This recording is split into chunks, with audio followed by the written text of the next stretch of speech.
Di ba? Pag-usapan natin yung buhay ninyo bago mag-hashtag. Napakaganda kasi ng mga kwento.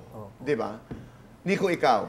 Ako, marami akong napagdaan ng work. Siyempre, naalala ko tayo, nung tayo nagkita sa isang palabas, floral arrangement pa tayo.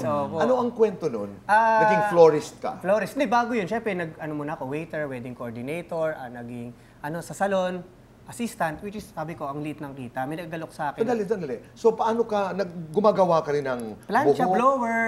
Ayun. Kasi assistant muntik akong turuan maggupit talaga. Kaso nga, nakapag nag-abroad, hindi ko naman gugustuhin matuto. Ang habol ko lang, Tito Boy, trabaho. Oo, at kita, di ba? Siyempre, dahil doon, kailangan mong matuto. So, pero sino ang naghikayat sa'yo magtrabaho sa salon? Ano po, waiter ako noon, tapos parang may nag-ano sa akin na nagtatrabaho sa salon. Aminin ko, parang crush niya ako nung time na yun. Hoy! Crush siya! Wala kami relasyon dito, boy. Wala naman wala naman sinasabi eh. Wala naman sinasabi. Ang ramdam ko kasi lagi siya kumakain sa pizza na fast food. Na malapit. Oo, tapos tinitipan O doon ka nagtatrabaho sa... Doon po ako nagtatrabaho, tapos lagi siya kumakain. So, ibang titig. Hindi naman to, pero mabait siya sa Tanggapin mo akin. yun. Ikaw, may titig talaga. Tapos, inalok niya ako na magpamasok sa salon kasi... Tinry ko po talaga. Tapos sinama-sama niya na ako kapag may aayos ang mga event, wedding, debut, nag-blower-blower ng buhok, plancha, ayun po. Okay, and then from there, saan ka napunta? Yun na, nag-abroad na po ako sa UAE. At ang iyong trabaho? Florist. Yan, sa may alam ka ba talaga sa pag-a-arrange ng flowers? Bakit ka naging florist? Dinaya ko po talaga. Sabi, kailangan daw, flower shop, marunong ayos. Sinabi ko, marunong ako kahit hindi. Para lang, kasi feeling ko, ang mindset ko dati, basta pag nakapag-abroad, gaganda buhay. Di ba, laging ganyan noon. Sige, basta makapunta lang ako doon, umuo ako. Saan to? Sa UAE, sa Dubai. Okay. Pero nung bata ka, di ba, trabaho mo rin yung mga ng jeep, naglilinis na alam mo? sa Caloocan. Ako talaga nagpaalala. Sa bagong silang. Ginagawa rin yan, yung diskarte sa buhay kasi gusto mo nga kumita ng pera. Kumita. Zeus, you've always been a dancer.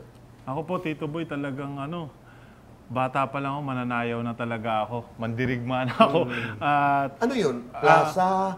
Ballroom? Saan? Saan ka sa nagsasayaw? hip-hop po, tinuruan po kasi ako ng nanay ko, 6 na taon pa lang Dancer ako. kasi ang mama, oo. Opo, yun, nilalaban niya na ako sa fiesta, sa mga barangay, kung saan-saan na ako nakakarating. At taong kalye talaga ako, as in sa street talaga ako natutong sumayaw. Yung mga kasama ko sa Pasay. So doon ka? So doon talaga ako, laking kalye talaga ako. Nagagalit yung tatay ko kasi lagi akong sumasayaw sa kalsada. Anong oras na ako nakakauwi, ilang taon pa lang ako, 9 years old, 10 years old. Sa sobrang hirap ng buhay namin noon, sa Pasay, 15, nagtrabaho na ako. Tumigil ako ng pag-aaral para makatulong na ako sa magulang ko. Okay. Yun, dire-diretso na po. Wala na po akong alam na ibang trabaho. Hindi ako nakapasok ng ibang... Hindi ko alam yung mga, kung ano man na trabaho. Okay. As in, puro sayaw lang. Pero noon pa lang, may mga humihikayat na raw sa'yo maging macho dancer sa gay bar.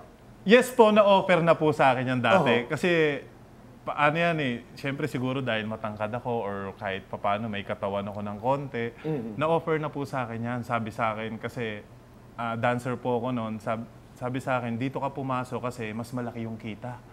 Kumbaga, pero hindi ko naman po inaano yung gumagawa ng mga gano'n. Ako naman, parang sabi ko, sarili ko, hindi ko kaya yan kasi siyempre may mga ibang skills yan Kasi bata pa ako noon Ganun pa yung isip ko. Pero para sa akin, sabi ko, marunong naman ako sumayaw, magaling naman ako sumayaw. Siguro dito na lang ako. Hindi ko forte na pumasok pa dyan. Parang gano'n. Parang, yun, nilabang ko yung talent na meron ako na marunong ako mag-breakdance, mag-hip-hop. Parang, sabi ko sarili ko, sali na lang ako sa mga competition or kung mapalad man, maging backup dancer ng mga artista. So, ayun yung naging mindset ko. Wala bang nag-offer sa'yo na magsayaw sa gay bar?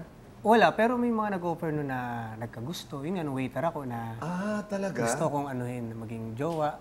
Oh. Pero love ko ang LGBT community, pero wala akong naging talaga. Oo. Lagi nga tinatanong, siguro dati, may jowa ka, sabi ko siguro kung ginawa ko yun, hindi na ako nag-artista. Kumbaga, hindi na ako dumaan sa mga ibang trabaho.